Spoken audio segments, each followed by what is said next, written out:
ശരിയായ നടപടിക്രമങ്ങൾ പൂർത്തിയാക്കണം. അതിനൊന്നും തയ്യാറാകാതെ ഏകാധിപതി എന്നുള്ള നിലയിൽ സ്റ്റാലിന് ശേഷം വന്ന തമിഴ്നാട്ടിൽ അധികാരത്തിൽ വന്ന ശ്രീ ജോസഫ് വിജയ് ഏകപക്ഷീയമായിട്ട് തീരുമാനമെടുത്തിരിക്കുന്ന മുല്ലപ്പെരിയാറിന്റെ ജലനിരപ്പ് 152 അടിയിലേക്ക് ഉയർത്തുമെന്ന് ബജറ്റിൽ പ്രഖ്യാപിച്ചിരിക്കുന്നു. ഇത് അംഗീകരിക്കാൻ കഴിയില്ല. ഈ കേരളത്തിൽ ഇന്നേ വരെ ഉണ്ടായിട്ടുള്ള വഞ്ചന 1970 ശ്രീ അച്യുതമേനോൻ സർക്കാർ ഈ നിയമസഭയിൽ പോലും വയ്ക്കാതെ ഒരു വിദഗ്ധ സമിതിയെ പോലും പങ്കെടുപ്പിക്കാതെ ഏകപക്ഷീയമായിട്ട് പല ഭാഗ്യ സമ്മർദ്ദങ്ങൾക്കും ഇടപെട്ടുകൊണ്ട് വഴിപ്പെട്ടുകൊണ്ട് ഈ നമ്മുടെ നാശത്തിന് വിധാനമായിരിക്കുന്ന കാരണമായിരിക്കുന്ന ഈ മുല്ലപ്പെരിയാറിന്റെ എഗ്രിമെന്റ് പുതുക്കി നൽകിയിരിക്കുന്നു. നിങ്ങൾ അറിയണം, ഈ നാട്ടുകാരറിയണം, ഇത് കേരളത്തിലെ നിയമസഭ ചർച്ച ചെയ്തിട്ടില്ല. നിയമസഭയിൽ വയ്ക്കാതെയാണ് ഏകപക്ഷീയമായിട്ട് നടപടി ഉണ്ടായത്. അതിന്റെ അടിസ്ഥാനത്തിൽ കേരളത്തിന്റെ താല്പര്യങ്ങൾ മുഴുവൻ ബലിയർപ്പിച്ചുകൊണ്ട്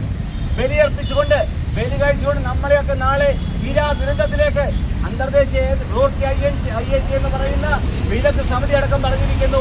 ഇത് പൊളിയും, ഇന്നല്ലെങ്കിൽ നാളെ ഇത് നാശത്തിനുണ്ടാകും.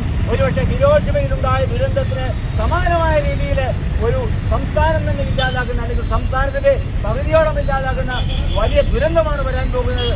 അതുകൊണ്ട് ഈ സമരത്തിൽ പങ്കെടുക്കുന്ന ഇതൊരു ഞങ്ങളുടെ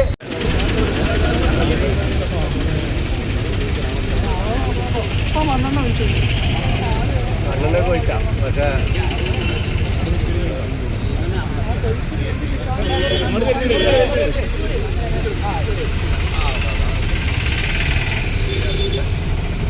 കേരളനാട് നശിപ്പിക്കാൻ കച്ചകെട്ടിയ മുഖ്യമന്ത്രി തമിഴ്നാടിന്റെ മുഖ്യമന്ത്രി മിസ്റ്റർ വിജയ് കത്തട്ടെ, മിസ്റ്റർ വിജയ് കത്തട്ടെ, കത്തട്ടെ കത്തട്ടെ, മിസ്റ്റർ വിജയ് കത്തട്ടെ, ജനസംരക്ഷണം സിന്ദാബാദ്, ജനകീയ വേദി ഐക്യവേദി സിന്ദാബാദ്, ജനസംരക്ഷണ സമിതി സിന്ദാബാദ്.